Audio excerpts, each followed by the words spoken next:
Bienvenidos al 10º video de la serie de videos titulado Clean Architecture para Net.core paso a paso. En el video anterior vimos el concepto del patrón de diseño llamado CQRS y lo aplicamos a nuestro proyecto backend, así como también vimos otros patrones de diseño relacionados con este patrón de diseño. Me refiero al patrón de diseño llamado Mediator, así como también el uso del componente llamado Mediator para Net.core en la aplicación de Web API, para la aplicación de los patrones de diseño antes mencionados. Asimismo, vimos de manera superficial el concepto de middleware y el manejo de errores de tiempo de ejecución de Web API, así como también la relación entre la validación fluida de Fluent Validator para los DTOs con Mediator, a través de un pipeline que gestiona la validación de todos los DTOs cuando se ejecuta alguna acción en el controller. Finalmente, pudimos implementar estos ajustes a nuestro proyecto, logrando así la separación definitiva de las operaciones de lectura y escritura, con el fin de hacer más eficiente las operaciones CRUD en base de datos. Pero nos encontramos con un problema. Cuando se trata de desplegar volúmenes de datos grandes, la Web API empezaba a fallar, y es aquí que a continuación del video anterior vamos a resolver este problema reportado con la técnica de paginación, ordenamiento, transformación y filtrado criterio de consulta en las operaciones de lectura de nuestra Web API. Este es el tema que vamos a tratar a continuación, por lo que los invito cordialmente a que se suscriban a este canal y lo compartan con sus colegas de profesión. Si gustan donar vía PayPal para que pueda yo dar cursos de .NET Core o temas relacionados, pueden ir a los enlaces de los repositorios mostrados en la descripción del video, y estando ahí están los enlaces de PayPal para que puedan donar apoyando esta noble causa. Sin más que decir, comenzamos.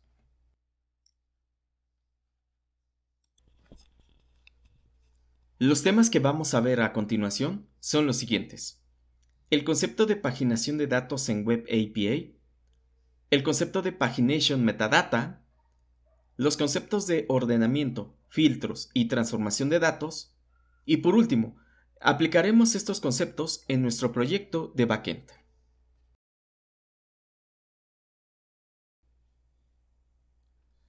La paginación de datos, o conocido como page data, es la manera de obtener resultados parciales de un set de datos completo en una Web API.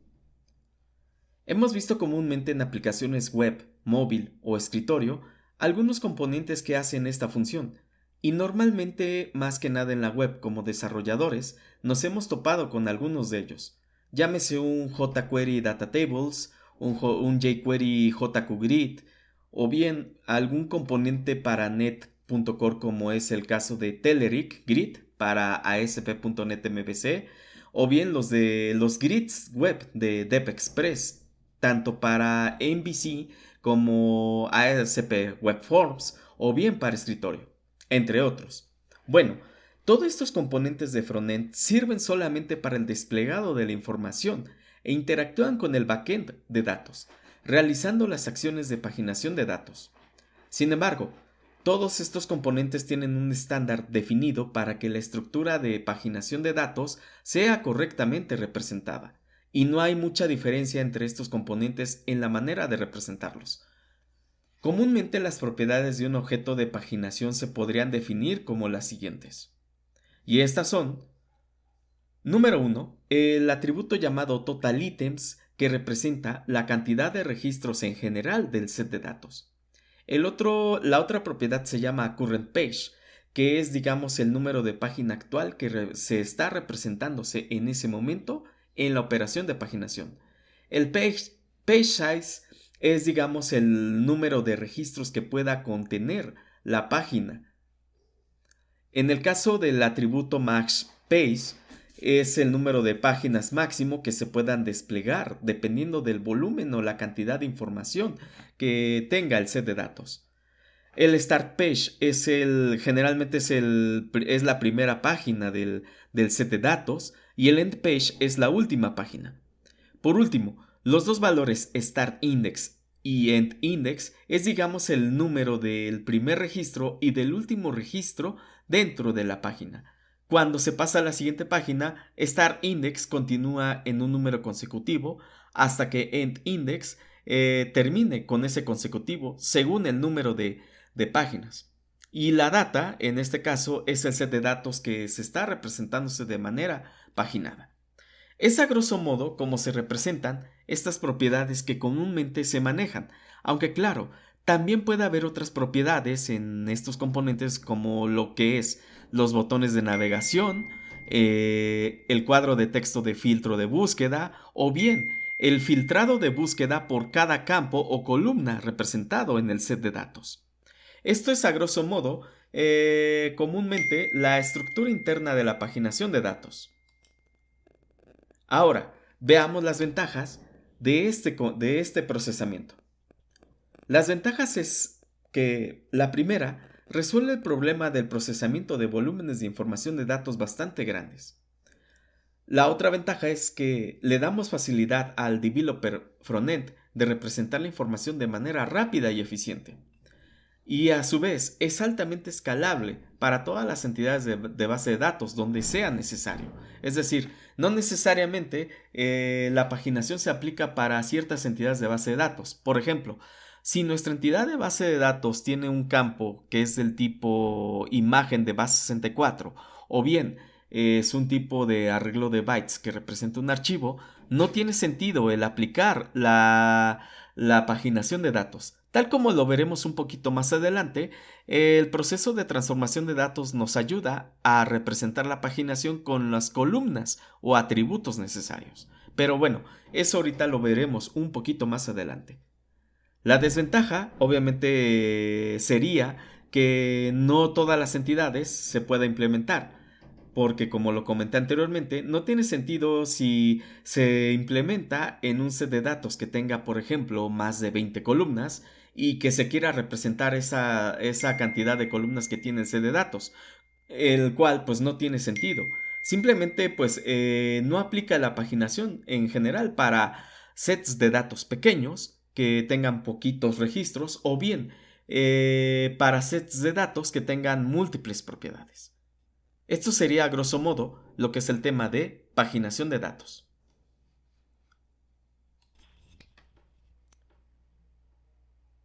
Hablemos ahora de la Pagination Metadata en Web API. Pagination Metadata en Web API es un estándar general para la representación de los datos paginados en una Web API. Normalmente, la estructura de datos de metadata consiste en tres propiedades importantes.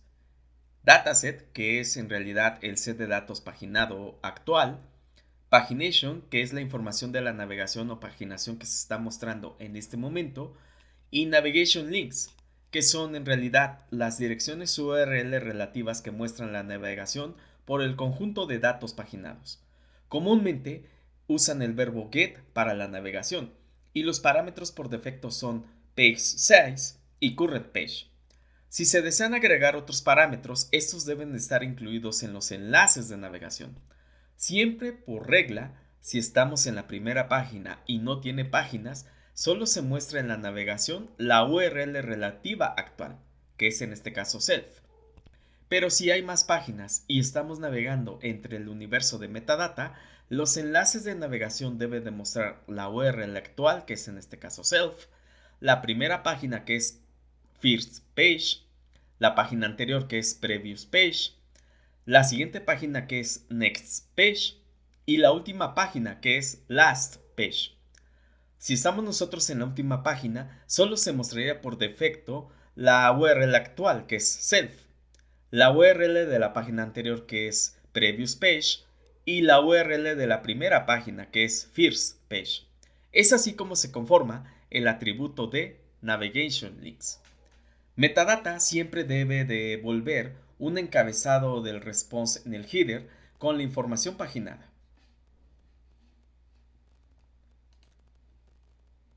Esto es a grosso modo la estructura como ustedes pueden ver aquí en la diapositiva a manera de ejemplo. Y obviamente, si ustedes se dan cuenta, es como se debe de representarse el objeto metadata en un response. Cuando se vaya a desplegar las operaciones de lectura de un objeto de entidad de base de datos, siempre debemos de construir esta información en JSON bajo este formato.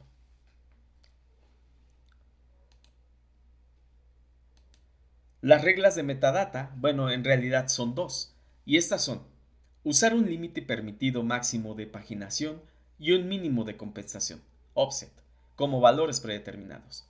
Es decir, si tenemos una entidad de datos con más de 1 millón de registros y queremos realizar la paginación por, digamos, 15 registros por página, no conviene aplicar la paginación a todo ese universo o ese conjunto grande de datos, porque en este caso implicaría el que se afecte el performance y el rendimiento de la base de datos, así como el de la Web API.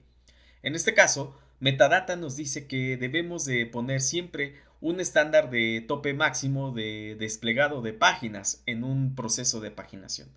Entonces, si se van a manejar paginación de datos en un set de datos bastante grandes, se recomienda por lo menos poner un máximo de paginación en la medida de lo posible para que el performance y el desempeño de la Web API no sean afectados. Y esto se deduce de la siguiente regla: si el set de datos es grande, se puede establecer el límite más bajo, pero en caso contrario, un límite más grande podría tener sentido. Es decir, si nuestro set de datos tiene menos registros o tiene poquitos, puede ser que valga la pena aplicar un límite más grande.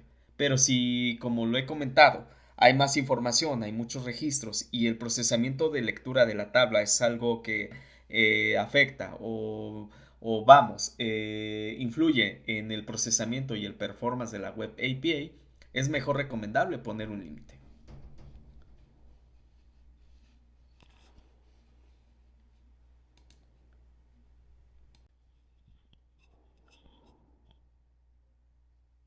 Hablemos ahora de otros tres opciones que, opcionalmente hablando, deben de estar incluidos en la estructura de metadata.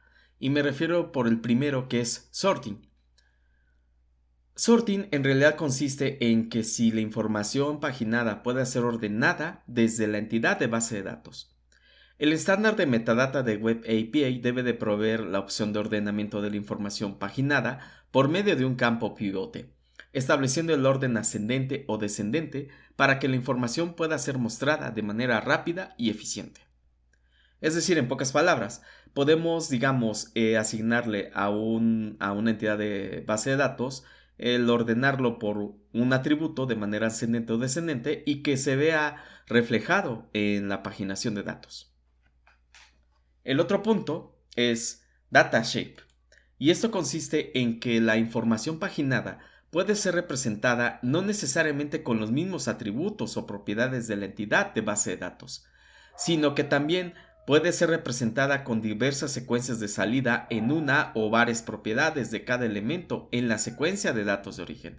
Es decir, no necesariamente el set de datos puede mostrar, como lo comenté anteriormente, todas las columnas o atributos que tiene, sino que puede mostrar uno o puede mostrar poquitos atributos. Eso es lo que se refiere en el concepto de data shape. El concepto de filtering es el siguiente. La información paginada puede ser filtrada por condiciones de búsqueda para que se desplieguen solo los datos necesarios que cumplan con dichas condiciones o valores de consulta establecidos. Es decir, con un simple parámetro llamado search y con un valor asignado a ese parámetro en la URL relativa de paginación, podemos realizar el filtrado de datos y obviamente traer la información que se necesita con ese filtro.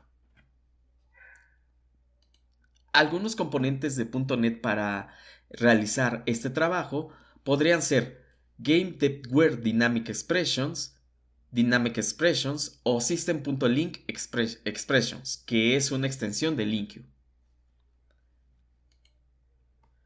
Debemos de considerar algunas cosas si se van a aplicar estas tres opciones en el metadata. Es importante saber que cuando se apliquen los criterios de sorting, filtering o date shape para representar los datos en una Web API, hay que considerar el costo que se generaría para que el performance y el desempeño de la base de datos no se vea afectada y que solo se despliegue la información necesaria. No todas las entidades de datos cumplen con este estándar. Esto depende, y como lo he dicho anteriormente, en que si se tiene un buen diseño de software para paginar datos, se hará la diferencia entre el éxito de obtener una información precisa o un rotundo fracaso. Aquí obviamente no se trata de que si utilizo Dapr o utilizo Ado.net o utilizo Entity Framework para hacer este trabajo. Aquí no depende de eso. Más bien depende, como lo he dicho en videos anteriores, si no se tiene estructurada y bien diseñada la estructura lógica y física de la base de datos, todo lo demás pues puede funcionar bastante mal. Por más que existan patrones de diseño de código fuente o se apliquen un código limpio o este tipo de cosas, si no se tiene el origen de datos bien hecho y bien construido, todo lo demás se va para abajo.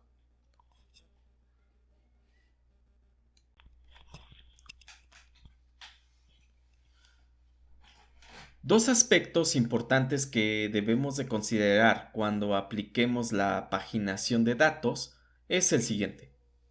El primer punto es ¿dónde aplicarlo? ¿Dónde aplicar esta técnica? Eh, bueno, antes que nada hablaré un poquito de get o post para realizar este trabajo. Y en realidad hay muchos casos en donde cuando se realiza la paginación de datos, muchos desarrolladores o algunos developers de frontend recomiendan el usar el post. Post es una buena alternativa, en efecto, sí se utiliza mucho para realizar la paginación de datos y es hacerlo de manera segura y mandar los parámetros de ordenamiento de datos y de transformación y de filtro de manera ilimitada.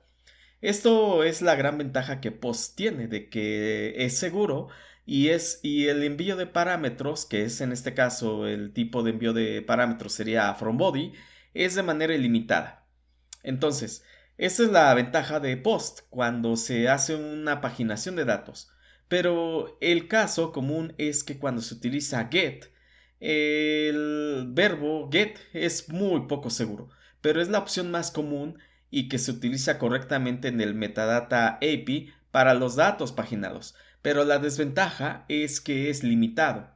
Si digamos la cadena de texto de la URL de paginación rebasa, digamos, el ancho de 2024 caracteres de longitud, entonces ya no funciona. Entonces, hay que tener mucho cuidado que cuando se vayan a crear los enlaces de navegación en metadata, meter los parámetros que sean necesarios y los valores que sean en la mejor medida de lo posible mínimos.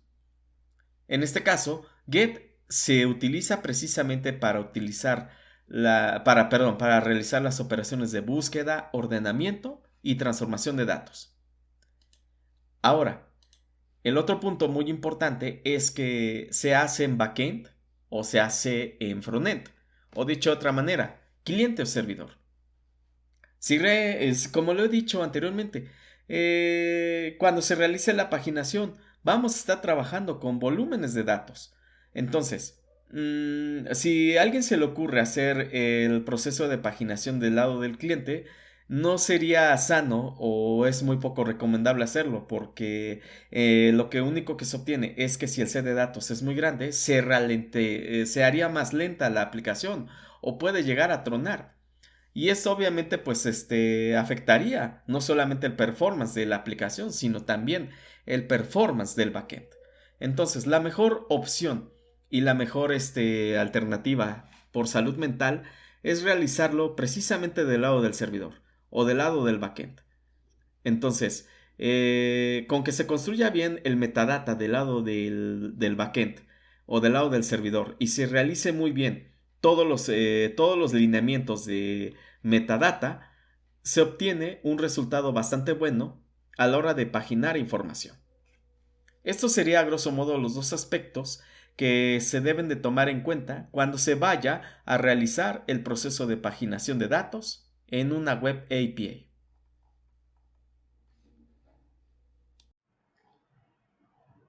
Bien, Vamos entonces ahora a aplicar los cambios en nuestro código fuente del proyecto. Y vamos a empezar por la capa de dominio, que es en la capa más baja. Entonces, hagamos lo siguiente. Vamos a crear una carpeta llamada custom en nuestro proyecto de domain. Y en esta carpeta vamos a crear 4 nuevos archivos de clase. Y a continuación voy a crear la primera clase llamada PageList. Esta clase tiene como objetivo el representar el código de paginación de datos de cualquier entidad de base de datos. La estructura es la siguiente.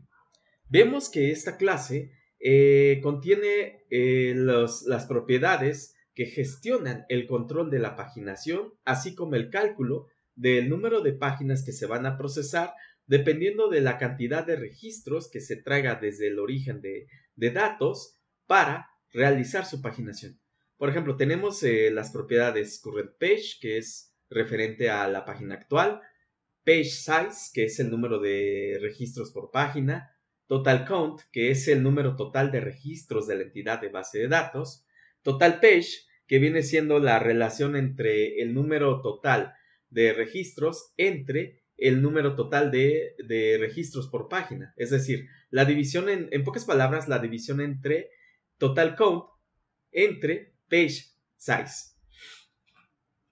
Después veremos unas propiedades booleanas llamadas hasPreviousPage, hasNextPage, hasFirstPage y hasLastPage.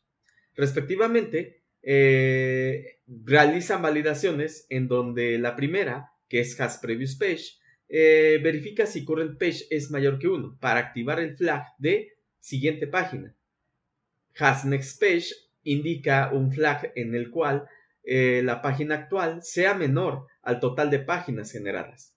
hasFirstPage, mejor dicho, verifica si previous page number es un valor booleano distinto de nulo, que ese ahorita lo voy a explicarlo. Y hasLastPage indica si next page number es distinto de nulo.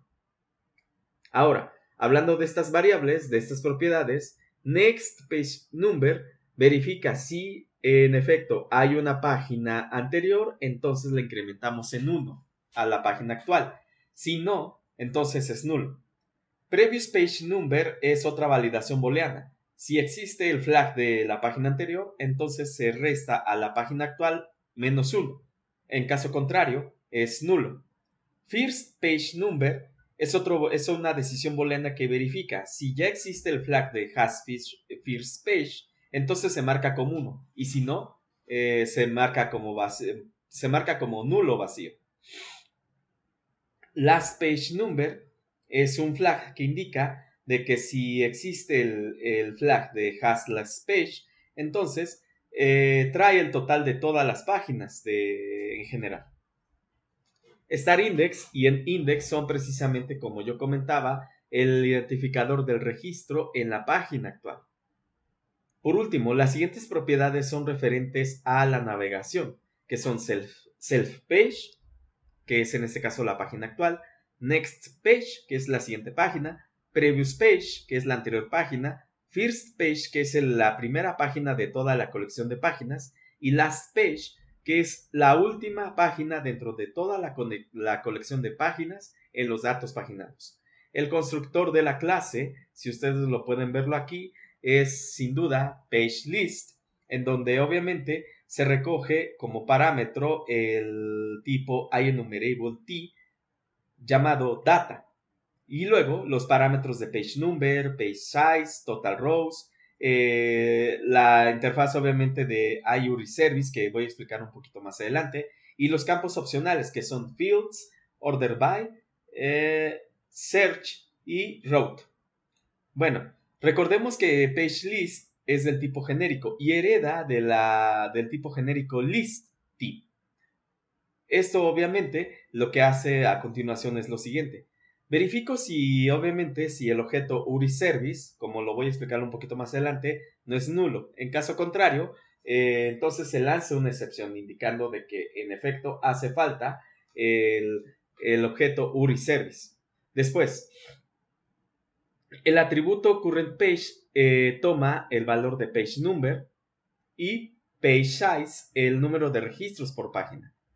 Total count es el número total de registros, que es el parámetro que se viene tomando por defecto en el constructor. Y total page es el cociente precisamente entre la división de total count sobre page size.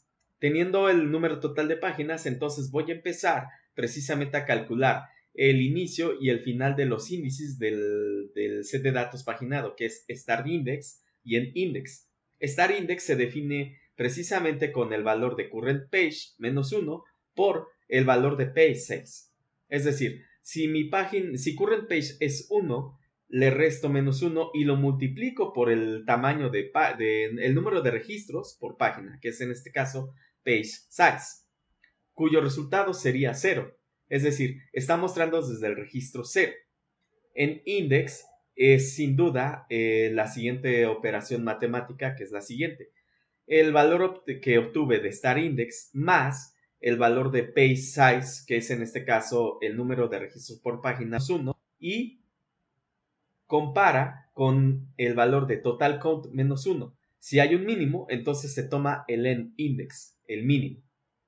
Por último, se verifica que el parámetro route no venga vacío. Si no viene vacío, entonces se genera precisamente el link de navegación por medio de la función getPageUri del objeto UriService y empieza a precisamente hacer el constructor con el parámetro requestParameter, que eso también lo voy a explicar un poquito más adelante, en donde se construye precisamente un nuevo objeto llamado requestParameter, donde se inyecta el valor de current page, page size, search, fields y order by.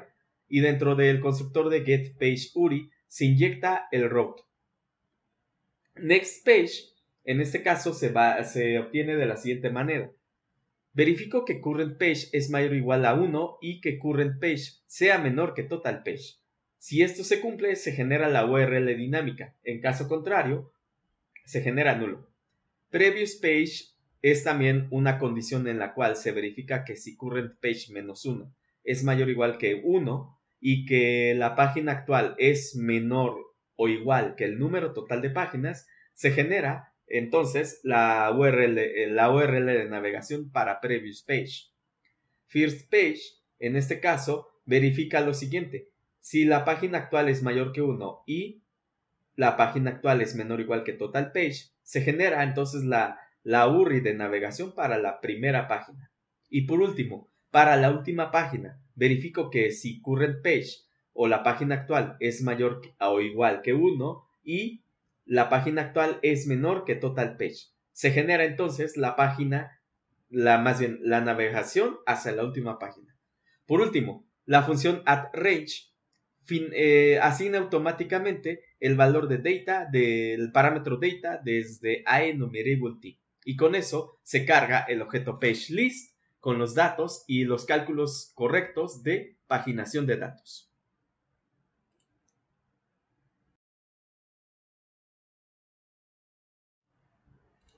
Ahora bien, la clase llamada NavLinks contiene precisamente las URL relativas de la navegación por metadata. Aquí esto es muy sencillo, solamente tiene 5 propiedades y el constructor que asigna esos valores para NavLinks, que son SalesPage, FirstPage, LastPage, NextPage y PreviousPage. La clase Pagination es precisamente la clase encargada de controlar, bueno, más bien de gestionar y mostrar en el momento de realizar la paginación toda la información de los cálculos ya hechos en el proceso de paginación de datos para metadata. Igualito que en AppLinks, solamente contiene un constructor que se inyectan los valores que se traen desde la clase PageList del tipo genérico y guarda, en efecto, la información generada de esta clase. Por último, en la clase metadata consiste en la reunión de los tipos genéricos pagination, IEnumerableT para la colección de datos y el objeto del tipo NavLinks para la construcción del metadata final, apuntando a un tipo genérico de datos. Bien, Vayamos entonces a la carpeta de exceptions de nuestro proyecto de domain y vayamos a la carpeta de core. Ahí dentro de esta última carpeta creamos una nueva carpeta llamada pagination y vamos a crear precisamente 3 archivos de clase del tipo exception.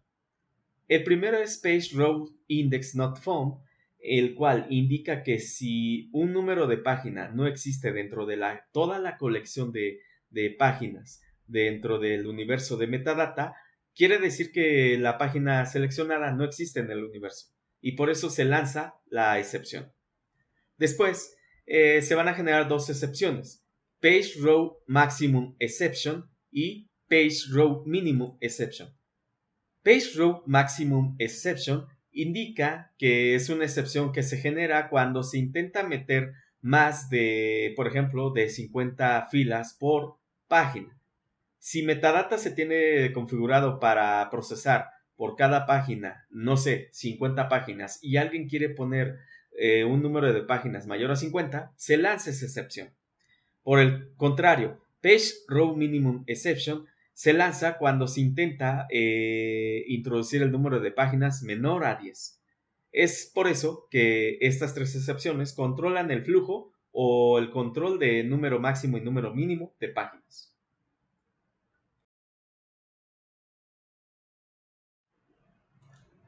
Ahora bien, en la carpeta de Entities Base de la aplicación Domain hay que crear una clase llamada ShapedEntityDTO.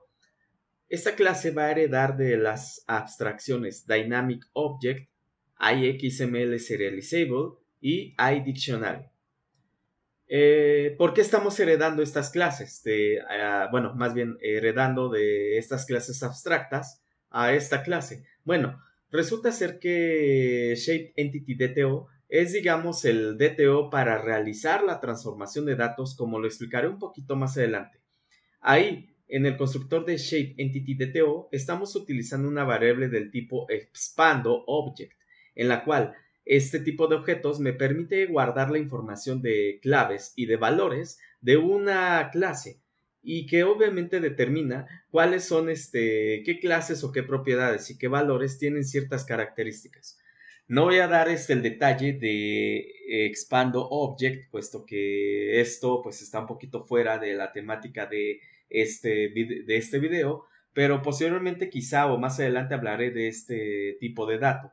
Pero ExpandoObject es precisamente la clase que se encarga de construir objetos genéricos de manera dinámica.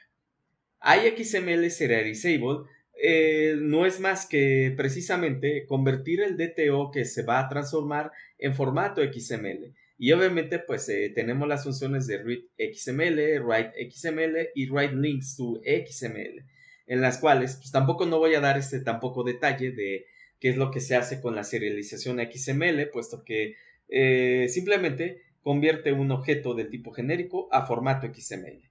Esto es a grosso modo ShapedEntityDTO.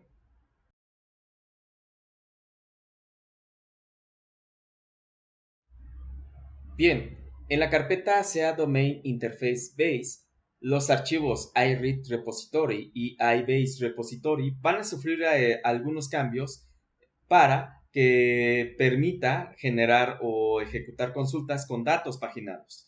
Empecemos con iReadRepository. iReadRepository se le agregó las siguientes líneas.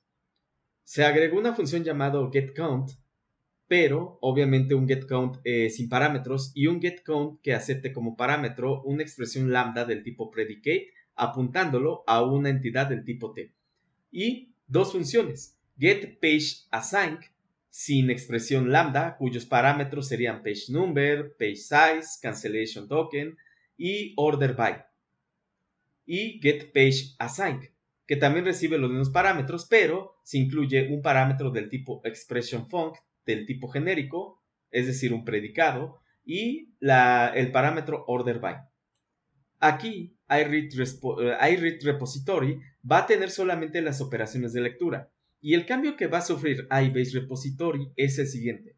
Anteriormente, iBaseRepository también tenía incluidas las operaciones de lectura, pero decidí tomar la decisión de pasar todas las operaciones de lectura en iRead Repository y decorar la definición de la interfaz de iBase Repository con el decorado de la interfaz de lectura, que es en este caso iRead Repository, inyectándole el tipo genérico y el contexto para que en efecto no cause conflicto de que la implementación entre interfaces falle.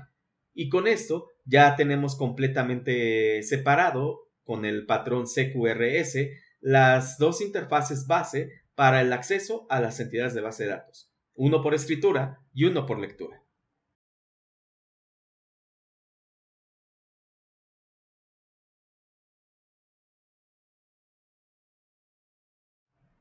La consecuencia de esta separación de operaciones CRUD va a generar la siguiente consecuencia en los archivos del tipo iRepository, iEntity Repository dentro de la carpeta cdomain interface repository.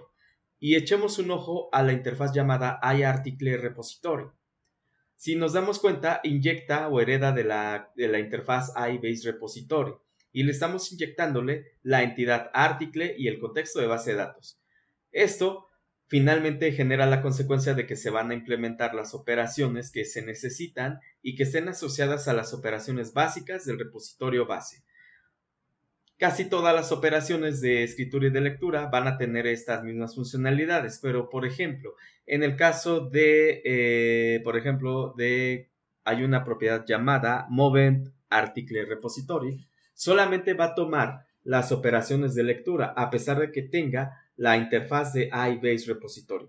Pero si ustedes se dan cuenta, ya está heredando las funciones de paginado y de desplegado de datos. Entonces, vemos que en este caso para iMovement Article Repository ya tiene la función getPage Movement Article Assign con los parámetros de page number, page size y cancellation token. Y obviamente pues ya se tiene también todos los demás parámetros que se necesitan.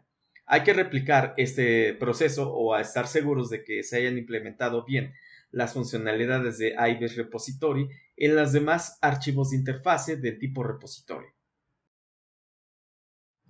Bien, ahora, en la carpeta cDomain Interface Management vamos a crear una interfaz llamada iDataShapeHelper.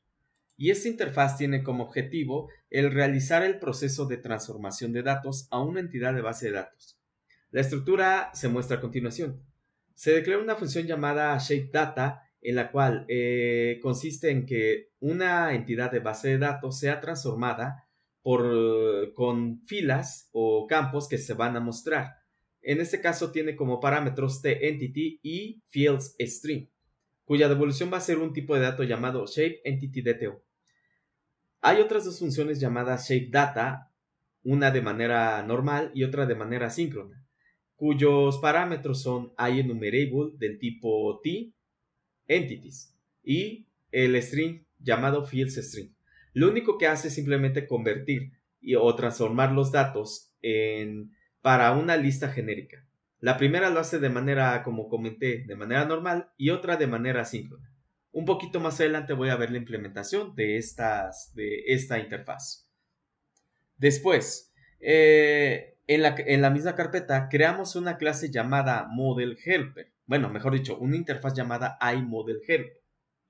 Esta solamente tiene dos funciones: getModelFields del tipo genérico, en la cual consiste en mostrar todas las columnas transformadas de un objeto de entidad de base de datos, y validateModelFields del tipo genérico, en la cual se están validando precisamente si algún nombre de algún atributo de la entidad de base de datos está incluida dentro de todos los atributos de ese objeto, entonces se muestran todos. Pero si en dado caso de que no se muestrara ninguno, entonces se descarta o se ignora por defecto.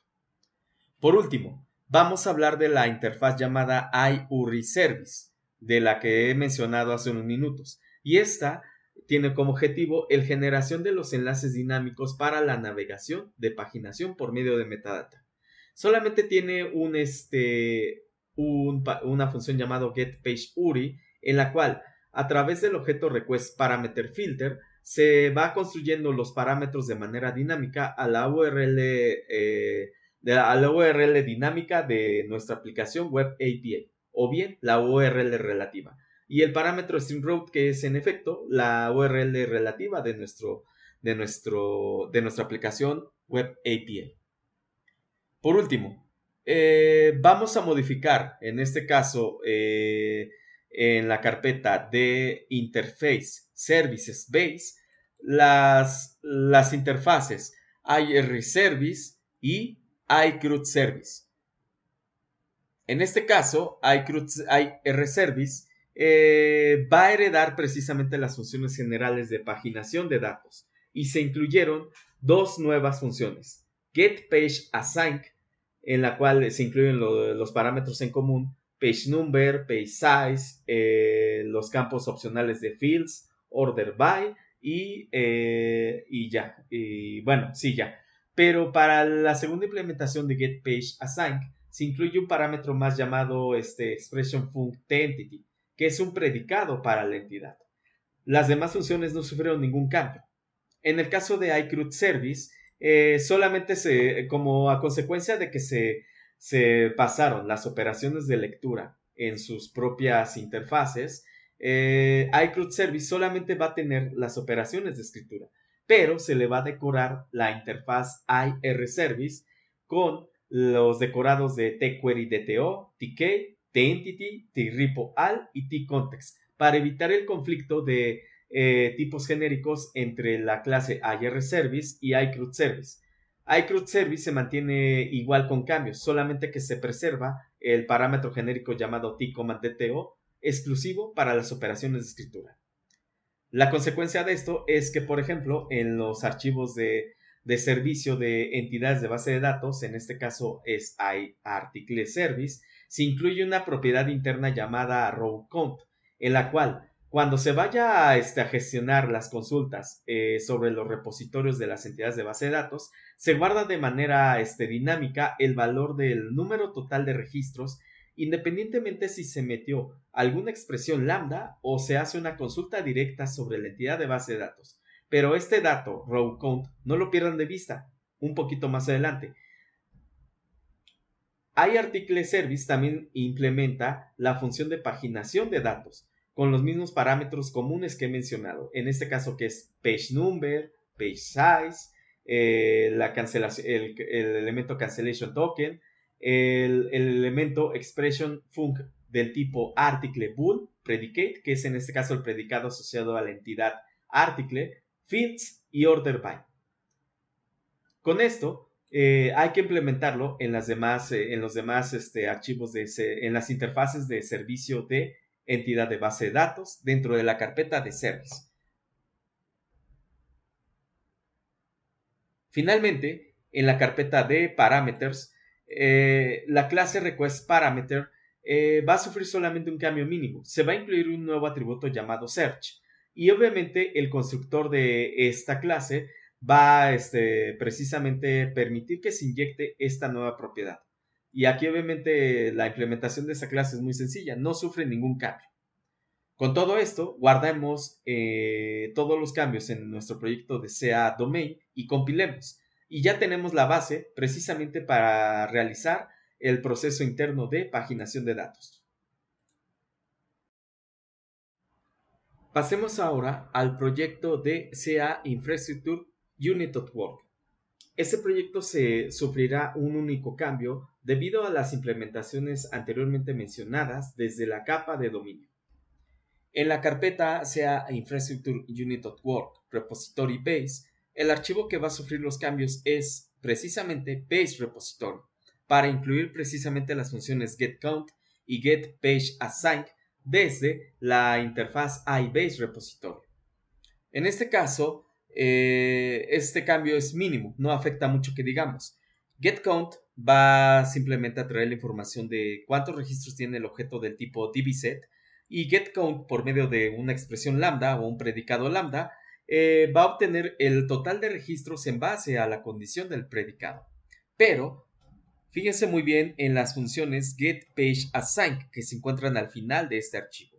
Aquí ya se están incluyendo los clásicos parámetros de paginación que he mencionado constantemente, que son PageNumber, PageSize, cancellation token y order by en el primero.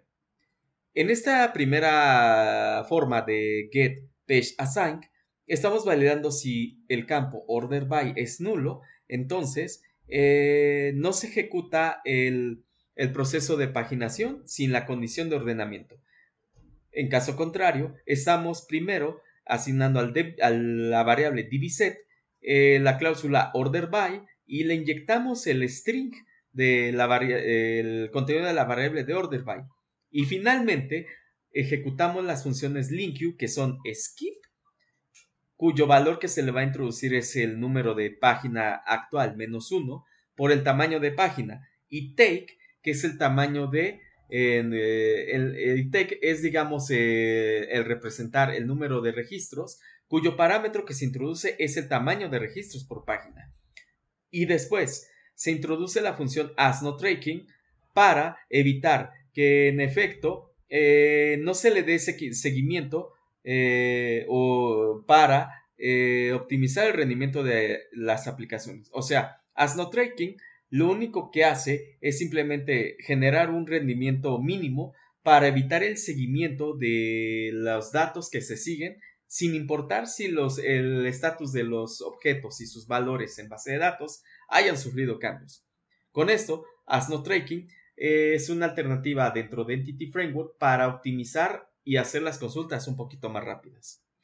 En el caso de la segunda función, que es getPageAssign, en la cual se introduce el parámetro predicate del tipo expressionFunc, el procedimiento es lo mismo, simplemente se genera primero el order by y después el where predicate cuando en este caso order by no es vacío y se inyecta la condición de predicate y ya se realizan las operaciones de skip, take y asNoTrake y la conversión a lista.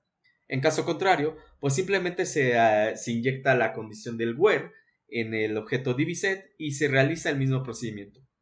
Es el único cambio que sufre el proyecto de Unit.work con respecto a la definición de las operaciones en el repositorio común.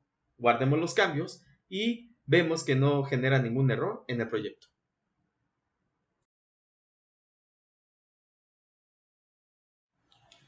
No olvidemos que en el proyecto de Unit.work y el siguiente, que es infrastructure.common, incluir la referencia a la librería system.linQ.dynamic.core en su versión más reciente.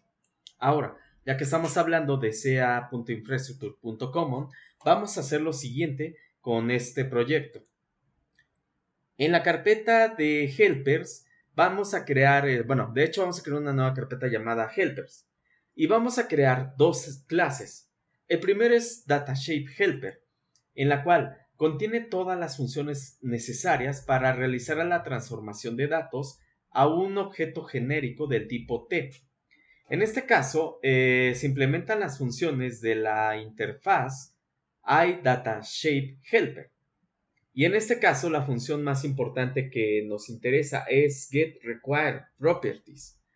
Aquí, esta función lo único que hace es simplemente revisar que los campos de texto de un objeto DTO o un ViewModel estén incluidos dentro de la colección de atributos.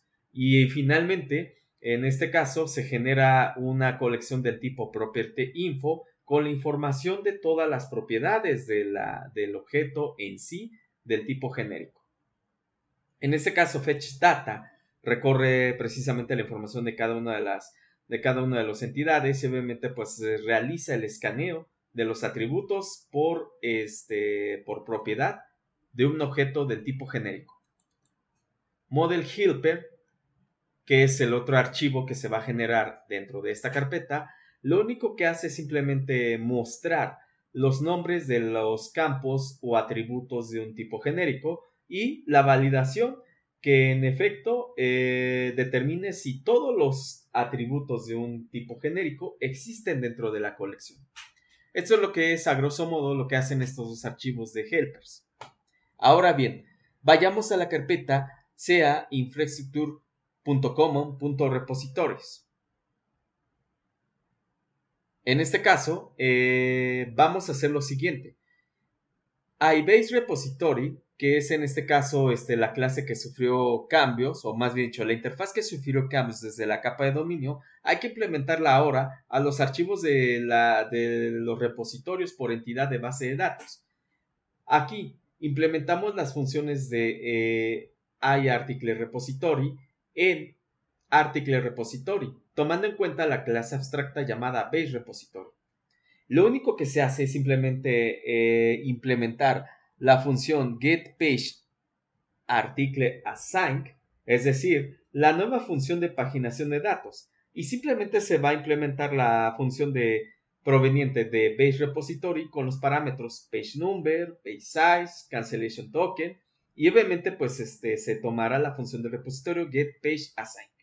Ese es el único cambio que sufrirá la interfaz más bien la clase de repositorio no común para los artículos. Hay que repetir el mismo procedimiento para los demás repositorios no comunes dentro de la carpeta repositorios. En la carpeta de ca.infrastructure.common services base vamos a entonces implementar o mejor dicho, aplicar las modificaciones a los archivos CRUD service y rservice.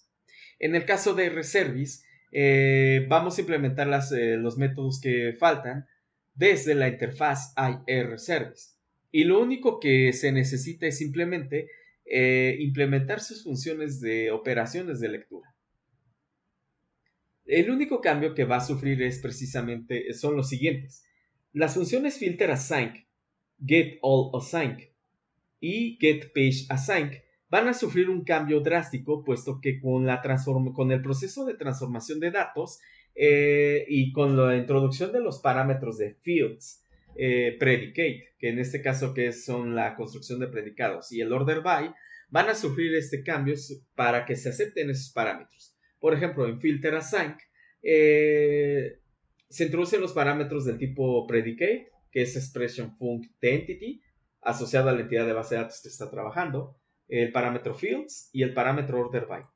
Aquí, en filterAsync realizamos una consulta por el método del repositorio filterAsync, inyectando los parámetros predicate y order by, y obviamente hacemos una validación de filtros. Si el campo fields no tiene más bien tiene campos o tiene algún valor, entonces se hace una operación de consulta llamada select, inyectándole el tipo de entidad, y se le inyecta una expresión dinámica del tipo cadena de texto con una expresión del tipo new, paréntesis y el contenido de los campos, y se retorna como un as enumerable este objeto. Este mismo proceso lo repetimos precisamente para getAllAsync con los mismos parámetros, y para el caso de la paginación de datos, en este caso que es getPageAsync, lo único que hacemos es lo siguiente. La variable interna llamada iCount va a revisar cuántos elementos tiene el repositorio de la entidad de base de datos con la que estoy trabajando, y hago el cálculo precisamente de las operaciones de paginación.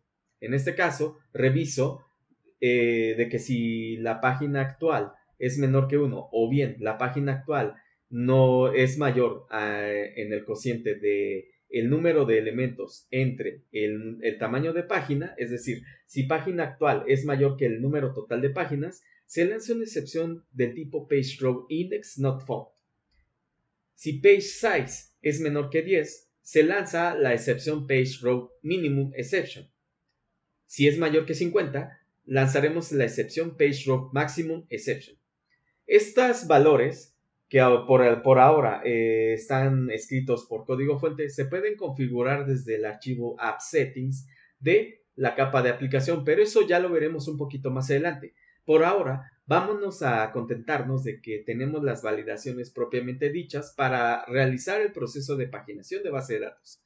Una vez hechas estas validaciones, se llama la función getPageAsync del objeto repository, y también se hace la transformación de datos por medio del select dinámico al objeto list, y se devuelve el dato transformado y página.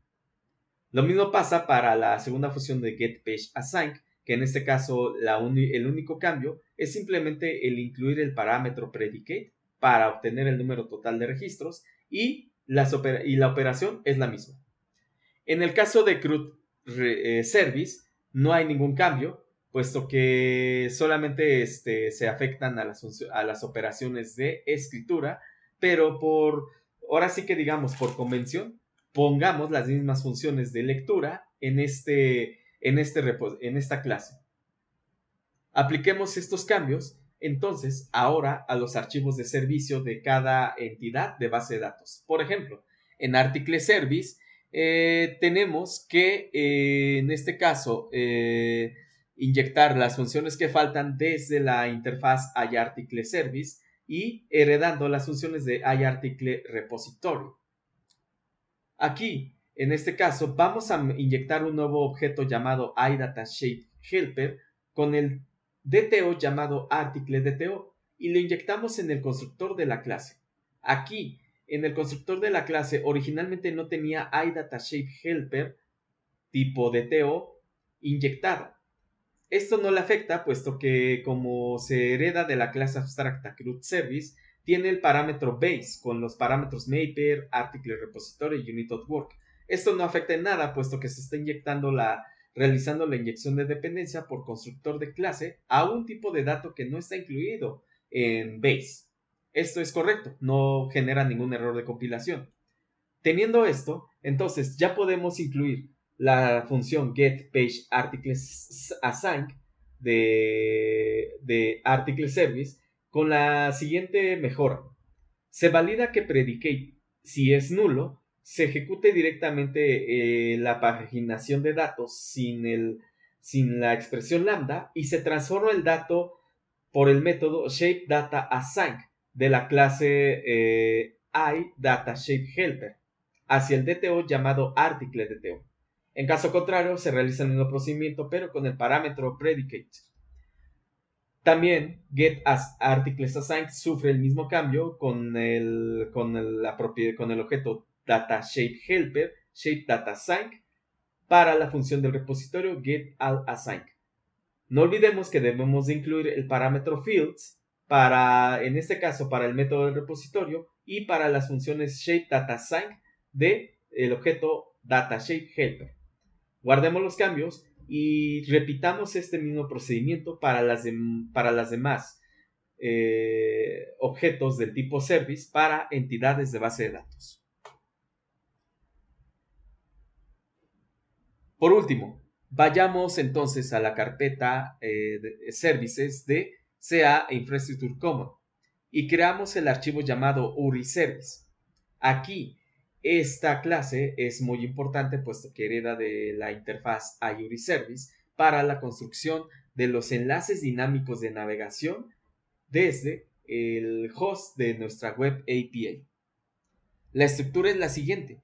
Lo que estamos haciendo aquí es construir el URL de navegación de paginación de datos y verificamos si existe algún valor del parámetro filter del tipo requestParameter. Así como también tomar la ruta de origen de nuestra web API. Lo haremos de la siguiente manera. Obtendremos la URL base de nuestra URL relativa y se almacena en una cadena de texto a través de una inyección de dependencia en la clase de inicio con la variable --base URI. Después, crearemos una nueva URI a partir de la URL relativa base y la cadena de la ruta. Por ejemplo, si estamos trabajando con el controller cliente, en este caso sería el nombre del dominio o el nombre de la ruta relativa, que es en este caso localhost. Se le agrega lo que es la URL del controller del cliente, que es en este caso API cliente, y el resultado sería api.com /API /cliente. Con la clase QueryHelpers agregamos, es una clase integrada, agregamos una nueva cadena de consulta para el objeto PageNumber a nuestro URL. Por ejemplo, va a quedar así. De manera similar, agregamos otra cadena de consulta para PageSize, para Search, para Fields y Order By. Guardemos los cambios y ya tenemos implementada esta clase. Por último, para ajustar estos cambios, vayamos a la carpeta Service Collection y abramos el archivo Service Collection. En este caso, dentro de nuestro archivo, vamos a inyectar o incluir los helpers que acabamos de crear. Y en este caso, pongamos atención al momento de inyectar el helper llamado iUriService. En este caso, necesitamos obtener la URL base de nuestra aplicación web API que estamos solicitando por medio de la petición, de cualquier petición HTTP, y el contexto que nos trae esa información es el objeto del tipo iHttp-context-asexo de net.core. Esta clase contiene toda la información de las solicitudes procesadas y el contexto del pipeline de la aplicación, ya sea Web API o MVC de net.core. Aquí ahora nuestra clase de servicio está lista, usando esto para la clase de ayuda, y generamos los enlaces o los endpoints para nuestras URLs de navegación. Finalmente, iDataShape y iModel se inyectan como scoped, es decir, solamente se van a utilizarse una sola vez, mientras que iUriService solamente se inyecta del tipo singleton para una sola vez. Con esto, guardemos los cambios y compilamos el proyecto de SEA Infrastructure Common, y no olvidemos incluir también la referencia a la librería de system.linkdynamic.com.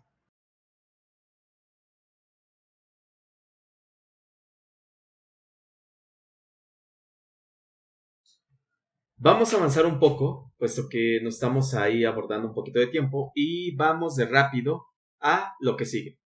En nuestro proyecto de SEA.application vamos a incluir una referencia de una librería de mi autoría llamada utilities.core.dll para este proyecto. Esta librería tiene, digamos, múltiples funciones comunes del programador de .NET Core. Anteriormente la hice por allá del 2016 y esa librería la utilizaba cuando yo estaba trabajando en proyectos backend y frontend en Net tradicional, pero ya está portado a la versión de net.core desde la versión 3.1 en adelante, por lo que si ustedes están manejando una última versión de net.core, que es en este caso al momento de generar el video, que es la versión 6.0, correrá sin ningún problema. Pero bueno, esta librería la voy a utilizar precisamente para apoyarme en la generación de los filtros desde la capa de aplicación para las consultas de entidades de base de datos. Si quieren más detalles de ejemplos de las otras funcionalidades de esta librería, pueden ver en el enlace de GitHub que proporciono en la descripción de este video. Bien, en la carpeta de SEA.application queries, abramos el archivo llamado article query. Y aquí vamos a hacer el siguiente ajuste que voy a mencionar a continuación. Recordemos que request parameter habíamos incluido un nuevo campo llamado search. Entonces, en la clase getAllArticleQuery vamos a incluir también esa misma propiedad. También hay que aplicar el decorado ahora a esta clase, pero en vez de que sea API Response, que es en este caso ArticleDTO, va a ser del tipo API Response Metadata Shaped Entity DTO. Guardemos los cambios y repitamos el mismo procedimiento para las clases que van a mostrar todo en los demás archivos de clase del tipo query dentro de la carpeta queries. Ahora, en la carpeta de mappings del proyecto SEA.application vamos a agregar un nuevo archivo de clase llamado converterPaging. Esta clase tiene como objeto el realizar la conversión de los objetos de PageList del tipo genérico a metadata del tipo genérico. Es decir, el origen es la clase del tipo PageListTsource y el destino es metadata tDestination. Cuando tengamos dificultades al realizar el mapeo de objetos que difícilmente se puedan mapear, Automator nos ofrece una interfaz llamada iTapeConverter, en la cual nos permite realizar, o más bien, dicho de otra manera, realiza el proceso de mapeo auxiliar entre atributos de un objeto de origen a un objeto destino. Realmente PageList su estructura de datos y de todo es muy diferente a metadata, puesto que metadata contiene tres atributos del tipo objeto, que son paging, del tipo de dato pagination, dataset, que es en este caso el objeto IEnumerable del tipo genérico de la clase donde se van a paginar los datos, y links, que es en este caso una clase donde se almacenan los enlaces dinámicos de navegación. Entonces, para realizar esto, tenemos que implementar de la interfaz iTapeConverter la función convert, y en automático se nos va a implementar esta función con el destino hacia metadata del tipo genérico. El atributo paging se construye de la siguiente manera, o se convierte de la siguiente manera. Vemos que la variable resolution context, llamado context, es un objeto genérico de AutoMapper y contiene el contexto que está en este momento ejecutándose para el mapeo de información. Entonces, asignando el objeto context.mapper.map desde la clase pagination, realizamos la construcción del objeto pagination de la capa de dominio y le inyectamos los valores de source, que es en este caso current page, page size, total count, etc. Al atributo dataset le estamos inyectando precisamente del contexto hacia el destino IEnumerable source, más bien dicho desde el origen, el valor del destino llamado source, que es en este caso el dato de el arreglo de datos paginados, y links, en este caso la conversión que estamos haciendo desde el objeto del tipo NapLinks. Vamos a construir un nuevo objeto llamado NapLinks, en donde vamos a incluir precisamente el origen de Sales Page, First Page, Last Page, Next Page y Previous Page. Es decir, lo que estamos haciendo es simplemente inyectar los datos completos o los atributos del origen Page List a los nuevos tipos de datos de metadata. Cuando nos toque un mapeo de este tipo o de esta situación entre tipos de datos que no se puedan convertir de manera correcta, siempre hay que utilizar iTypeConvert. Si quieren saber más de esta interfaz, pueden consultar en la documentación de AutoMapper incluida en la descripción de este video. Ahora, ¿dónde va esta implementación de conversión que acabamos de comentar? Muy sencillo. Abramos el archivo automapperprofile.cs para incluir la siguiente línea que estoy marcando a continuación. Lo que estoy haciendo es simplemente ejecutar la función createMap, pero haciendo la conversión a tipo por medio de typeOf, que en este caso el origen es pageList, donde se inyecta un tipo genérico, y el destino es precisamente un metadata del tipo genérico. Claro, haciendo la conversión a tipo de dato. Ponemos al final la función convertUsing y incluimos en este caso la nueva clase de conversión que se llama converterPage.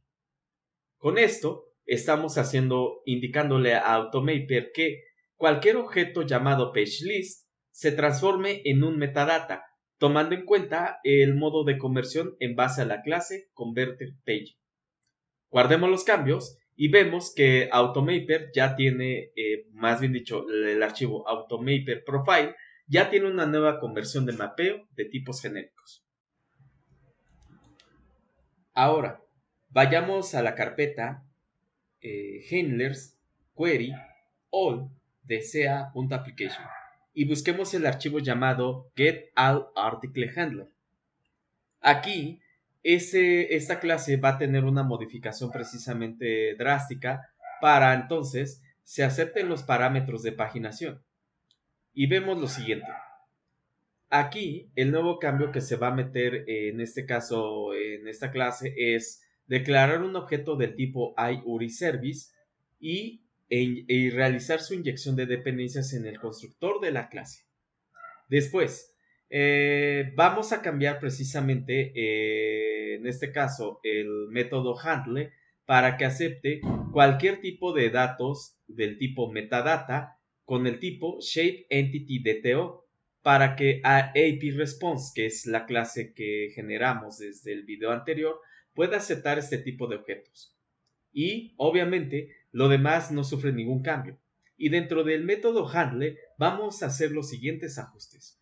hay que declarar una variable llamada expression lambda del tipo expressionFunc, pero hay que incluir la entidad de base de datos que se va a hacer el criterio de consulta, que es en este caso article. Hay que declarar también la variable validFilter, en la cual realizará el mapeo al tipo getAllArticleParameter para el parámetro request, que en este caso su tipo genérico es getAllArticleQuery. Una vez teniendo esta conversión, entonces ya tenemos la información contenida de request en validFilter. Y aquí revisamos precisamente el parámetro fields. Si el parámetro fields no es nulo, es decir, tiene algún nombre de columna, entonces utilizamos la función validateModelFields apuntando al objeto articleDTO del objeto modelHelper, para que nos traiga en ese caso los objetos o las columnas del DTO de artículos. En dado caso de que en validFilter no tenga nada o no tenga información, entonces muestre todos los atributos o todos los campos de articleDTO. Aquí lo siguiente es muy importante. Aquí vamos a crear el criterio de consulta tomando en cuenta la estructura del contexto de la entidad del contexto de base de datos. ¿Y quién es ese objeto sobre el cual haremos el filtro de consulta? Es en este caso article de la capa de persistencia de base de datos. Aquí ya estamos utilizando la librería de utilities.core.dll para construir el filtro. Y aquí validamos que si el valor search de la variable validFilter contiene algún valor para consultarse, entonces construiremos un objeto llamado whereFilter, en la cual le asignamos a dos atributos siguientes: condition, que es en este caso el operador lógico de un AND o un OR, y rules, que es en este caso una lista de reglas o condiciones que se van a incluir en la condición de consulta.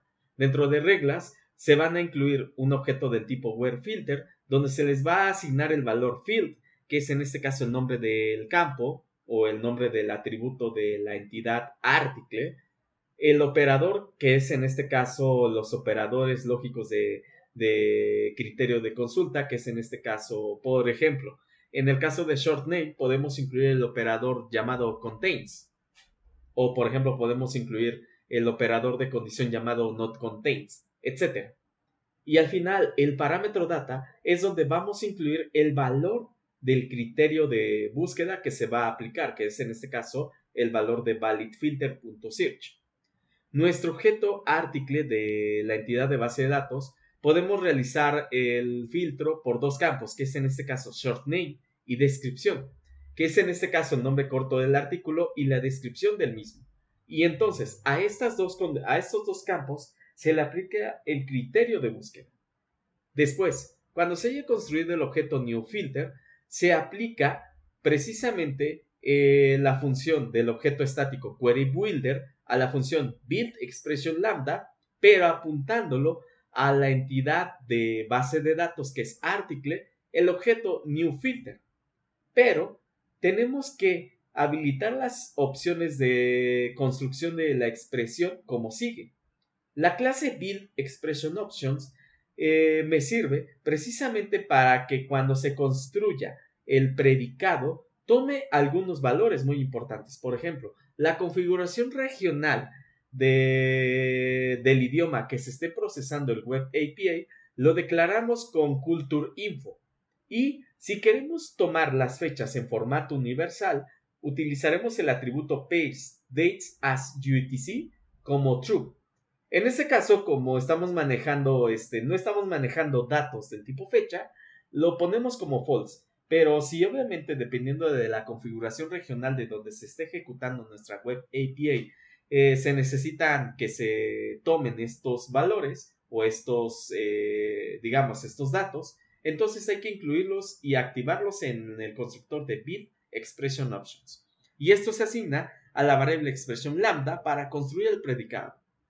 Finalmente, ya teniendo todo esto, se manda todo esto a una variable llamada resultPage al servicio ArticleService y su función getPageArticleService, y se le envía los parámetros el valor de validFilterPageNumber, validFilterPage6, el objeto de cancellation token, luego la expresión lambda que acabamos de construir, el valor validFilter.fields y validFilter.orderBy.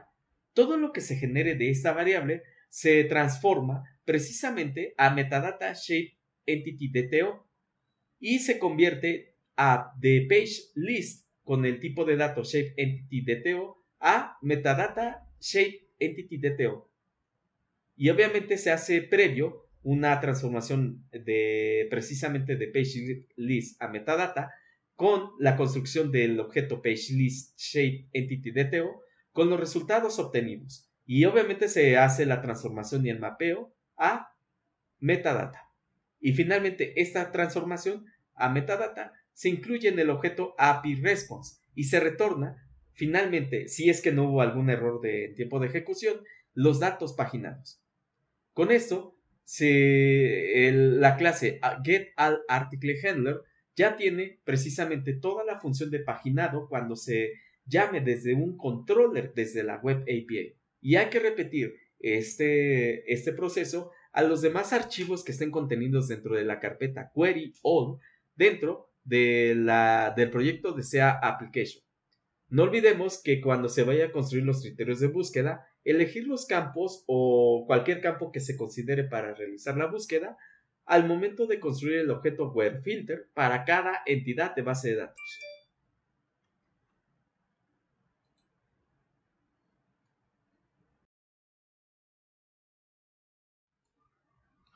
Bien, para terminar, vayámonos entonces a la capa de presentación, que es en este caso el proyecto sea.api. Y nos colocamos en la carpeta de controllers y empecemos con el archivo articlecontroller.cs. Aquí, el único cambio que vamos a hacer, puesto que en el video anterior ya habíamos implementado el patrón de Mediator en todas las funciones de nuestra Web API, es lo siguiente. Busquemos el método llamado get, que en este caso es sin duda el método que muestra toda la información de los artículos. Y aquí vamos a cambiar precisamente la función como sigue. El decorado de la línea task, que es en este caso el tipo de dato que se recibe al momento de ejecutarse el controller, lo vamos a cambiarlo como sigue. Hay que cambiarlo al tipo API Response y dentro de API Response hay que incluir el objeto metadata y dentro de metadata hay que inyectarle el tipo shape entity DTO. Con esto ya podemos hacer el ajuste y tenemos que cualquier objeto del tipo metadata shaped entity DTO será reflejado en el wrapper de API Response. Ok, ahora vamos a hacer el ajuste como sigue. Quitemos la única línea y declaramos una variable llamada response en donde la línea donde estaba el método await mediator send lo asignamos a esa variable. Pero en este caso, como ya construimos el objeto getAllArticleQuery con el parámetro search, le incluimos la opción de search y obviamente le asignamos el parámetro filter con el valor search. Con esto es el único ajuste que vamos a tener en esta línea de código, pero también adicional. En el objeto response hay que agregar en el encabezado una leyenda llamada xPagination y obviamente tenemos que convertir el resultado después de procesar la paginación en un objeto del tipo JSON.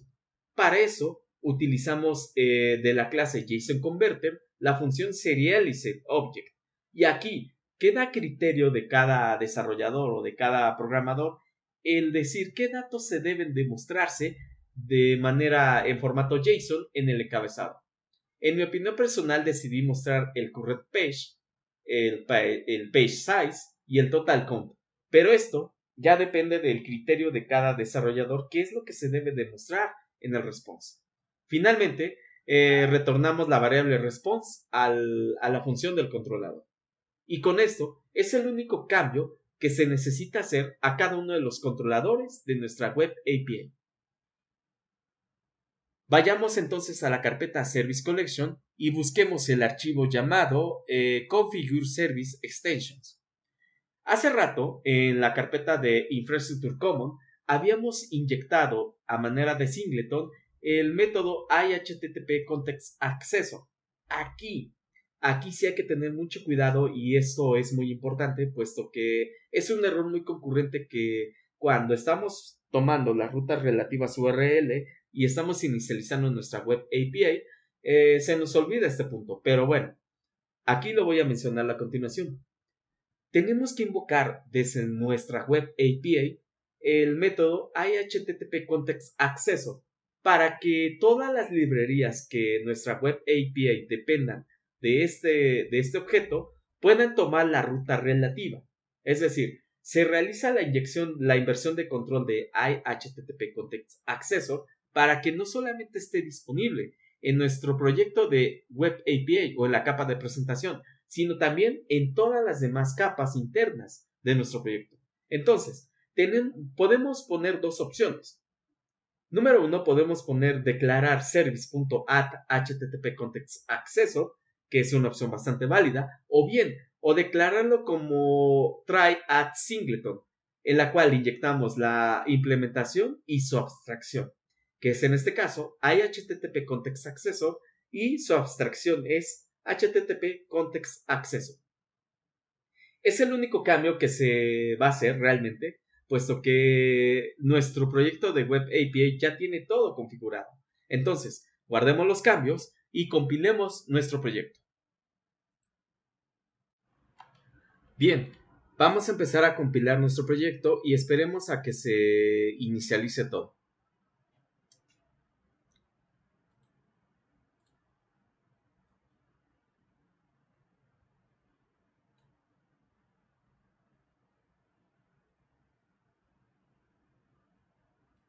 Vemos que en efecto nuestra página de inicio, como la habíamos configurado anteriormente, que es API Store, funcionó de manera correcta y se desplegaron bien la información de toda la información de las sucursales. Pero si ustedes se dan cuenta, ya se aplicó precisamente la paginación y el estándar de metadata. Entonces, aquí vemos que la variable data contiene tres atributos: el atributo paging, el atributo dataset y el atributo links. Vemos que paging contiene toda la información del proceso de paginación actual, pero en dataset contiene toda la información del set de datos del origen del contexto de base de datos, que es en este caso el catálogo de sucursales. Aquí se están mostrándose todos los atributos y se respetan las especificaciones del formato JSON como la habíamos definido en un video anterior. Chequemos entonces el atributo links y vemos que en este caso, como este catálogo es muy chiquito, es decir, no tiene más que 4 registros, links solamente muestra la página actual a través del atributo sales page. Y aquí muestra el enlace precisamente de la página actual y obviamente la dirección URL completa de esta dirección de navegación. Y aquí, si ustedes se dan cuenta, muestra los parámetros por defecto que son page number y page size, cuyos valores son 1 y 10. Esto está correcto, puesto que el desplegado de este catálogo de sucursales es un catálogo bastante pequeño y no tiene, digamos, todas las sucursales. Pero si se hubiera llenado, digamos, este catálogo con más de 10 registros, entonces links ya hubiera mostrado los valores de next page y last page. Y obviamente el atributo paging también sufriría cambios, puesto que estaría mostrando el total de páginas, el número total de registros y obviamente se hubieran activado los flags de next page y last page. Pero bueno, vamos a probarlo con Postman, que es donde aquí teníamos ese problema con el desplegado de la Web API. Y vayámonos a la función, al método que se llama getCountryDetails. Aquí, esta función, que es la que nos estaba causándonos problemas, vemos que era un catálogo bastante grande. Es decir, tiene 145,000 registros, según lo que yo tengo entendido. Y obviamente, pues, digamos, en algún momento de nuestra migración fluida de base de datos, metí la carga masiva de esta información. Bueno, después de aplicar precisamente estos patrones de diseño de metadata y de, obviamente, el asignar la paginación, el filtrado y la búsqueda, vamos a realizar precisamente la consulta de este controlador. Entonces, no vamos a meterle los parámetros por default en Postman, puesto que están desactivados. Le enviamos el botón send y vemos qué sucede. En este momento, como no le metimos parámetros, aquí ya está mostrando los mismos atributos de metadata. Pero si ustedes se dan cuenta, hay un total de 148,000 registros y un total de páginas de 14,000. Lo cual, esto sí debería de preocuparnos, puesto que debemos de establecer un tope máximo de páginas, que es en este caso 30, con el fin de evitar de que el performance de base de datos no se vea afectado. Pero si ustedes se dan cuenta, el dataset ya viene completamente más simplificado. Y si ustedes se dan cuenta, 140, bueno, en unos milisegundos, mejor dicho, se trajo toda la información de este catálogo. Pero si ustedes se dan cuenta, Links ya está trayendo la información precisamente como lo había comentado, no solamente de la página actual, sino también de la última página y de la siguiente página. Ahora, vayámonos entonces a hacer un pequeño ajuste a este parámetro y revisemos, por ejemplo, la ejecución de este mismo controller, pero ahora con parámetros de paginación. En este caso, vamos a asignar el parámetro pageNumber con un valor de 2, pageSize de 10. El valor de search podemos incluir un método, un valor que sea, por ejemplo, vamos a poner en este caso las flores, y los fields que se van a mostrar es en este caso los mismos nombres de fields de la entidad de base de datos. En este caso vamos a mostrar las columnas country code y municipality name.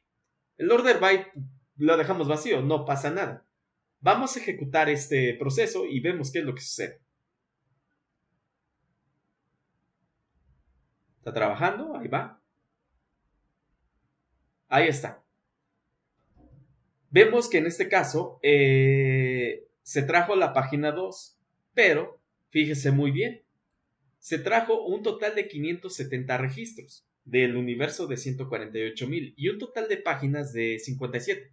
Claro, si hubiéramos puesto el valor de page size de, no sé, de 50, ya hubiera sido el número de páginas como a 10. Pero bueno, aquí si ustedes se dan cuenta, se activaron los flags de has previous page, has next page, has first page y has last page. Y obviamente también se activó el valor de next page number, que es el número de página siguiente, y el número de página anterior. Así como también se mostró el valor de la primera página, el valor de la última página, que es en este caso 57, y fíjense muy bien, el start index y el end index es el número de registro dentro de la página actual. Es decir, el registro 10 al registro 19. En este caso, o dicho de otra manera, el registro 11 de 20, de un total de 570 registros. Ahora, chequemos el dataset. Vemos que el dataset ya no se muestran todos los campos del objeto de entidad de Country Detail y solamente se muestra Country Code y Municipality Name.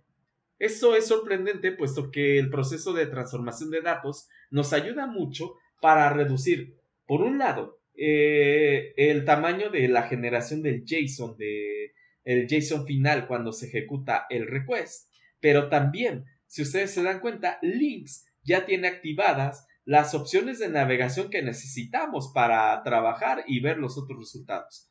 Si nosotros le damos doble clic a cada uno de los links que vienen incluidos en este JSON final y ven, haciendo con un control doble clic, se va a abrir una ventana del navegador y se va a mostrar el contenido de la siguiente página, en este caso cuando hemos utilizado el valor next page, y se muestra la información de la siguiente página.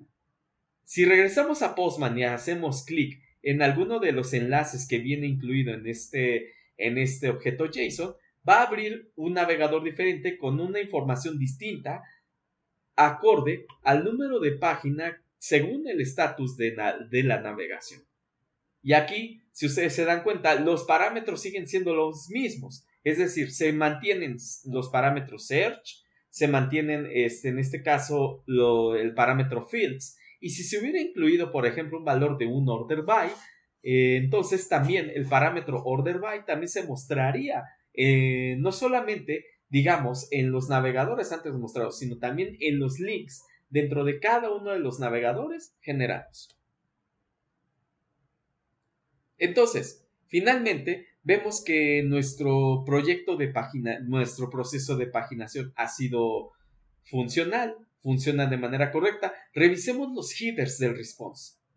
Y aquí verificamos que el valor xPagination se devuelve. Y como obviamente definí precisamente el número de página actual, el número de registros actuales y el número total de registros del set de datos o del criterio de consulta, xPagination me trae toda la información que necesito porque lo definí de esa manera. Pero como había comentado anteriormente, queda a criterio del desarrollador el decidir qué se muestra en este encabezado del response llamado xPagination, la información que se necesita. Y esto obviamente ya se le entrega o se le delega del lado del desarrollador frontend el uso de este encabezado. Pero si ustedes se dan cuenta, hemos cubierto precisamente el estándar de metadata y obviamente resolvimos este problema del desplegado de la información de este controlador. Entonces, si nosotros revisamos los demás controladores una vez que hayamos hecho o aplicado los cambios antes mencionados, todos los controladores de todos los catálogos van a tener el mismo resultado y los mismos, ¿cómo se llama? Las mismas pruebas. Con esto terminamos este video y quiero dar por terminado precisamente este tema de la paginación de datos. En el siguiente video vamos a cerrar el tema de la persistencia de datos al cubrir precisamente unos catálogos pendientes que tenemos y que necesitamos cubrir precisamente para completar la persistencia de datos. Me refiero a la generación de órdenes de compra, es decir, las órdenes de compra de un proveedor a nuestra sucursal, la generación de asignación de artículos a una sucursal y las órdenes de compra. Ya teniendo toda la infraestructura de CQRS y este cambio que acabamos de exponer en este video, ya podemos entonces empezar a trabajar con nuestra persistencia de datos de una manera más cómoda, más tranquila y obviamente apegándonos a los estándares por un lado, de patrones de diseño y patrones de código fuente y por el otro lado, a los estándares de Web API. Espero que les haya gustado este video. Recuerden que cualquier comentario, sugerencia, crítica o alguna pregunta que ustedes quieran hacer, favor de indicarlo en la caja de comentarios. Por ahora eso sería todo y recuerden, ayúdenme a patrocinarme si ustedes gustan y está en su buena voluntad, haciéndome un donativo vía PayPal, descrito en el enlace en la descripción de este video. Por mi parte eso sería todo, muchas gracias y nos veremos hasta el próximo video. Muchas gracias.